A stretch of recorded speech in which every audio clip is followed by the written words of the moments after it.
Hey guys, Britt here. Welcome to End Times Bible Prophecy. Make sure to hit the subscribe, like, and share buttons. Well, something big is coming. And I know that's a feeling that a lot of people share. It doesn't matter whether you watch this channel, don't watch this channel, whether you're a Christian, you're not a Christian. Almost everyone I know, particularly over the course of the last 3 years, has this intuitive sense that something big is coming. We've had a global pandemic. We've had widespread social unrest all over the world. We've had bank runs. We've had the war in Ukraine. We've had wars and rumors of wars and all of these things happening. Talk about, food shortages and inflation.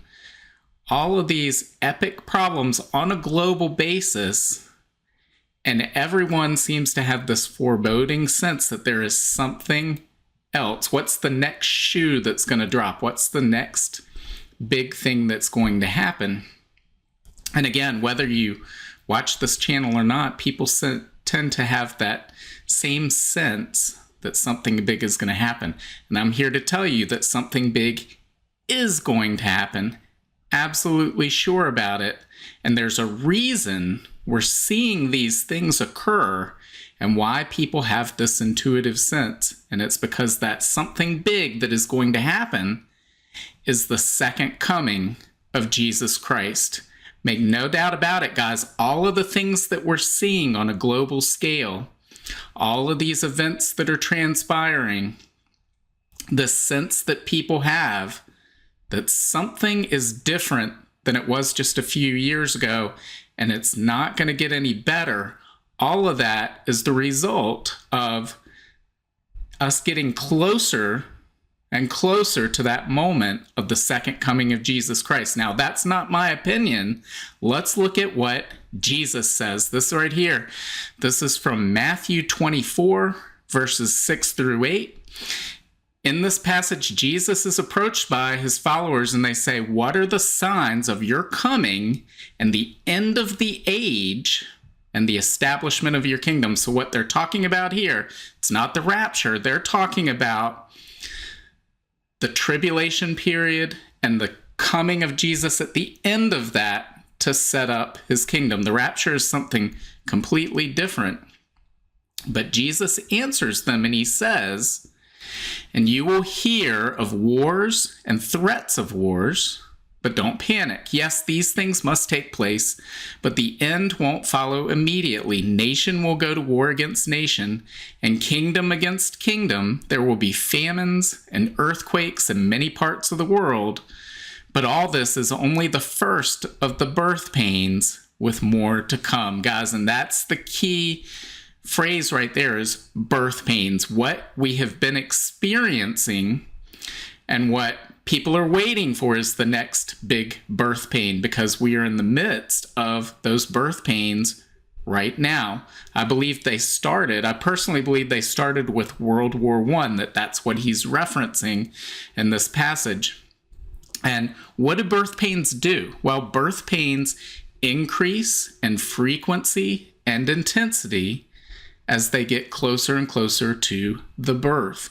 And so in this case, the main event that we're getting closer and closer to is the second coming of Jesus Christ. So we would expect these types of global events to increase in frequency and intensity as we draw closer to that day that Jesus returns. That is why everyone around you, and you yourself probably, are filled with the sense that something big is about to happen. Something's going on in the world. What is the next big thing that's going to happen? And I believe that it is Jesus Christ coming. How can I be so sure about that? Well, I can be sure about that because that's what Jesus himself says. So let's look again at what Jesus says here. This is from Matthew 24, verses 32 through 34. Jesus says, "Now learn a lesson from the fig tree. When its branches bud and its leaves begin to sprout, you know that summer is near." So here he's painting this picture. He's giving us this visual picture. Hey, you look at this tree, it's budding. You know that it's that time of year. In the same way, when you see the signs that I'm telling you about, it indicates that my coming is near. And that's what he says right here in verse 33. He says, in the same way, when you see all these things, you can know his return is very near, right at the door. I tell you the truth, this generation will not pass from the scene until all these things take place. So what is he talking about? Well, he's talking about, what are all these things? Well, all these things are the things he's talking about in this passage, Matthew 24. You can go read that in its entirety. I recommend that. But I believe he's also talking about what the Old Testament prophets said, what the New Testament says about the end of the age, the tribulation period. What are the things that we will see during that time? When we start to see those things, we can know that the generation seeing those things, meaning the generation seeing the convergence of all of those signs, that generation will not pass away until he returns. And I believe we are seeing the convergence of those signs right here in our day and time. Need some examples? Let's start with the nation of Israel. I want to look at this passage. This is from Isaiah chapter 11, verses 10 through 12.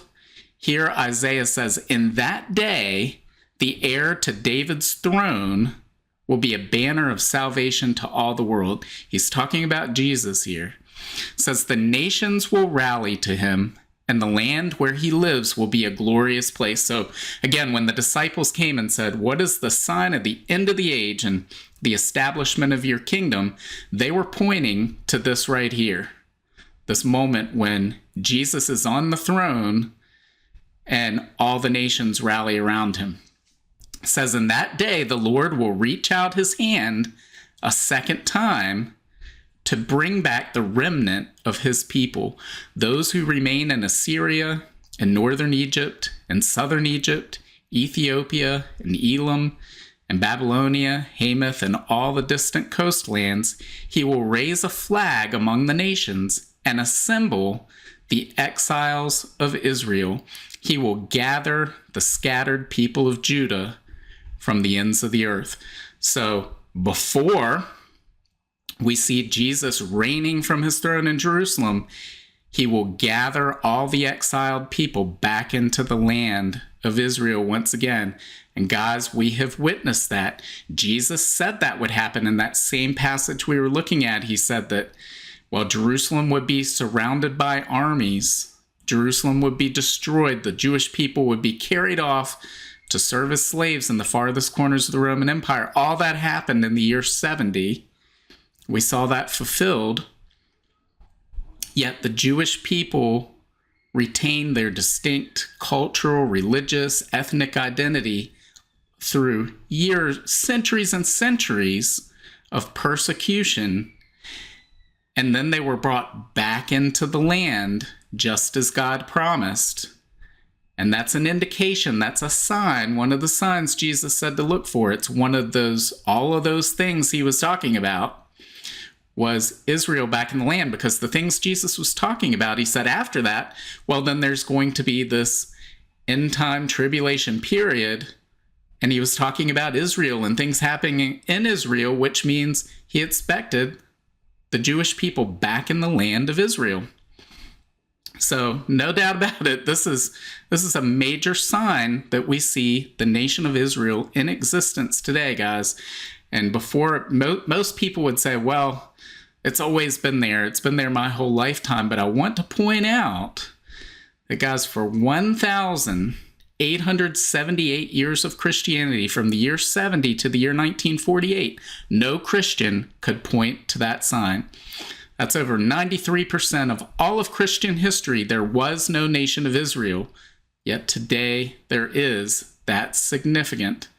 What else did Jesus talk about? Well, he talked about the Jewish people back in control of the city of Jerusalem. Here we have Luke chapter 21, verses 24 through 28, where he says, and they will be killed by the sword or sent away as captives to all the nations of the world. That's what we were just talking about.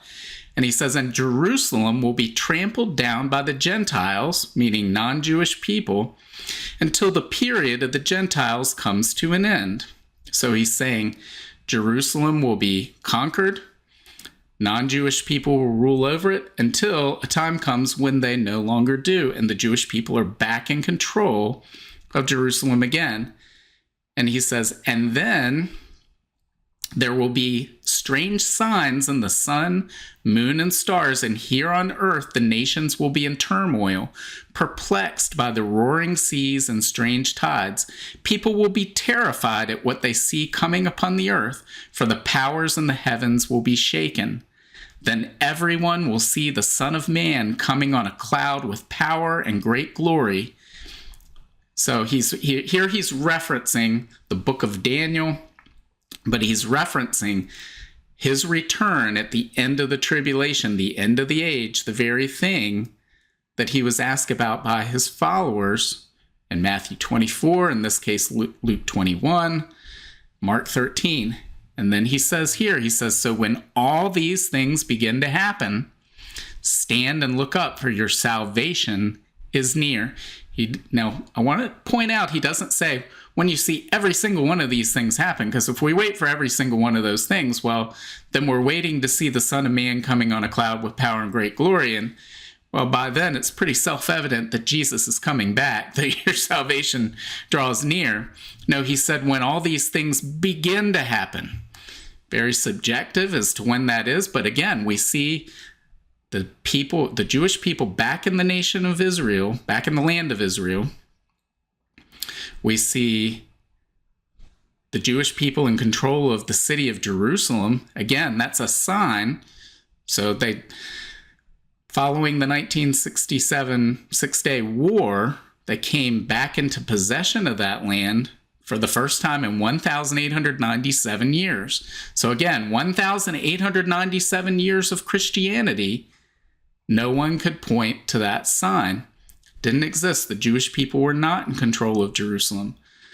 So again, Jesus is saying, when you see all these things happen, I'm coming back. And he said, it's gonna be like birth pains. What did he describe here? And again, this is the tribulation that he's talking about, but we would expect as we get closer and closer that we would start to see things like this. But he says, here on earth, the nations will be in turmoil, perplexed by the roaring seas and strange tides. I mean, what do we see? We see the nations in turmoil. We see these birth pains taking place right now. What else did Jesus say? Jesus said in Matthew 24, verse 14, he said, and the good news about the kingdom will be preached throughout the whole world so that all nations will hear it. And then the end will come. Now, I realize before I get a whole bunch of comments of people saying that's not going to happen until the tribulation. Fine, I understand that. But I want to put some perspective here.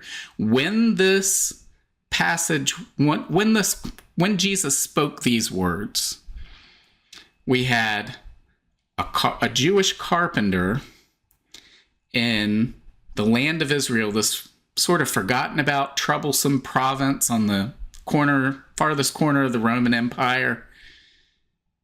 And he had some fishermen as followers, some tax collectors, some prostitutes. And he made this bold proclamation that his good news, his word, would be preached to all the nations of the world. Think about for a second just how incredible that is. He wasn't some conquering king. He didn't write a book that anyone's aware of. He didn't record any messages or make movies or anything like that. Yet, from that small place, his message has expanded outward.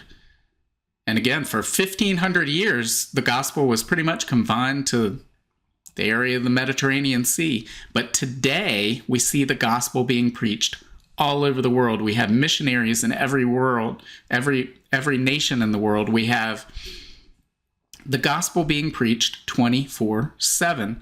Whether or not you think that it's reached the point where all nations have heard it, all people have heard it, and whether this is fulfilled or not, is beside the point.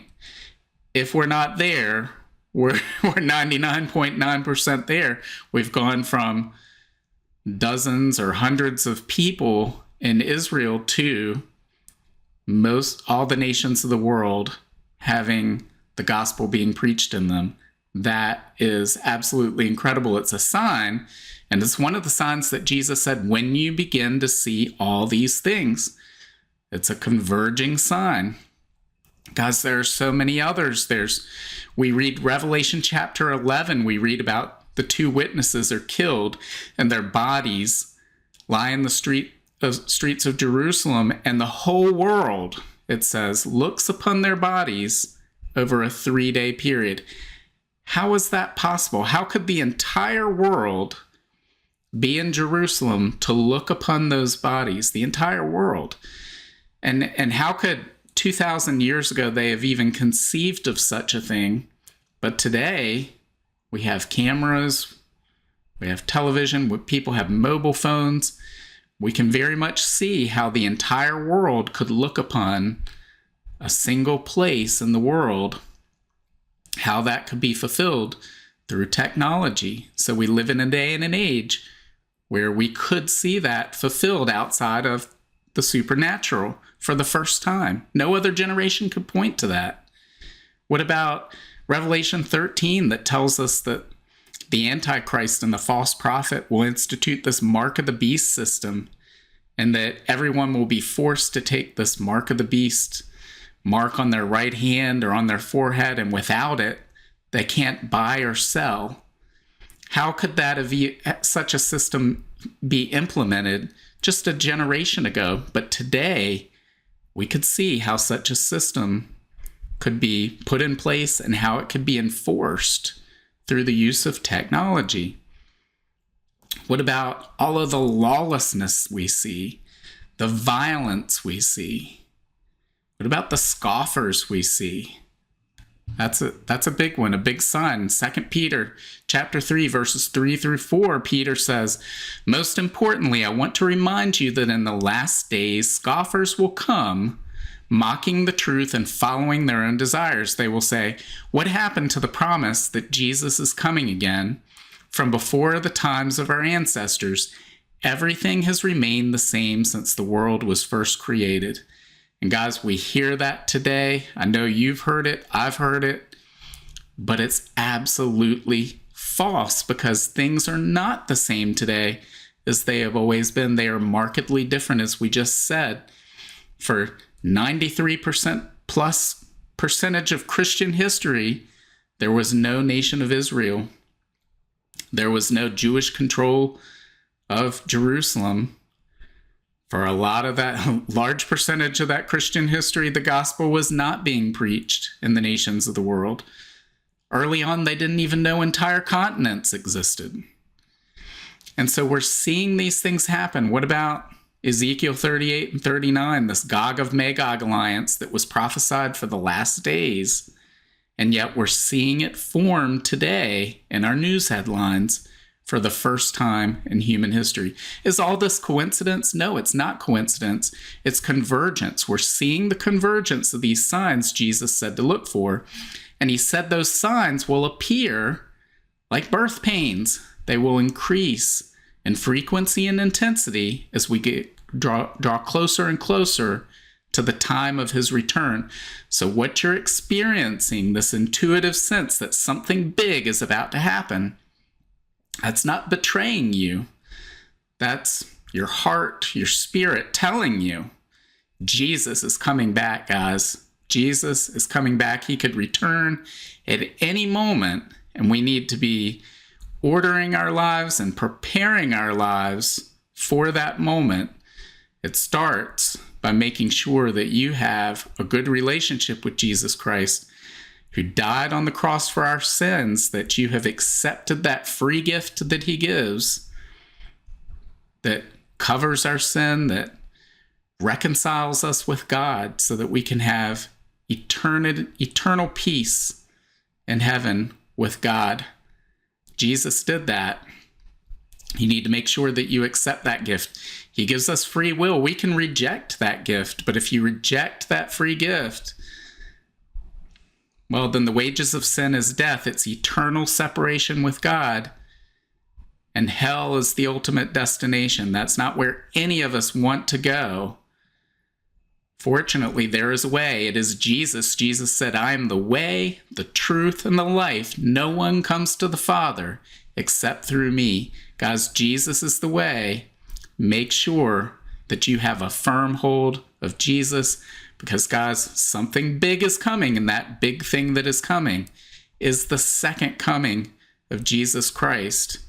When it happens, I don't know, but it is the reason we are seeing the turmoil in the world today, is because we are experiencing the birth pains that are leading up to that climactic moment in human history when Jesus returns to establish his kingdom, just as he promised his followers he would do almost 2,000 years ago. So, guys, let me know what you think. Leave your comments below. Do you experience this thought that something is wrong in the world? Something's going to happen. A lot of people have this foreboding sense of something bad happening. And that's because, well, the tribulation, Jesus said the tribulation period would be a time of just greater turmoil than the world has ever known. And we're heading into that period. As we head into that period, we would expect that we're going to see bad things happen. And so I think that, again, that sort of intuitive sense that people have, it's not betraying you. We are heading into those times. We're seeing these birth pains take place. But rather than letting that bring us down when we see what's coming upon the world, instead, we should be lifting our eyes, just as Jesus said, and looking up, because our salvation draws near. He said, when you see all these things, know that I am right at the door. Guys, Jesus is right at the door. That's why we're seeing what we see in the world today. There's been no more exciting time in world history to live than right now. Make the best use of it. Tell others about Jesus. Spread the love and hope of Jesus Christ with whatever time you have left. So, guys, again, leave your comments below.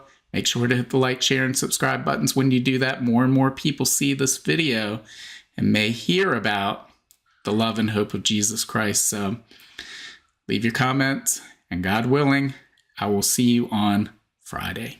Bye.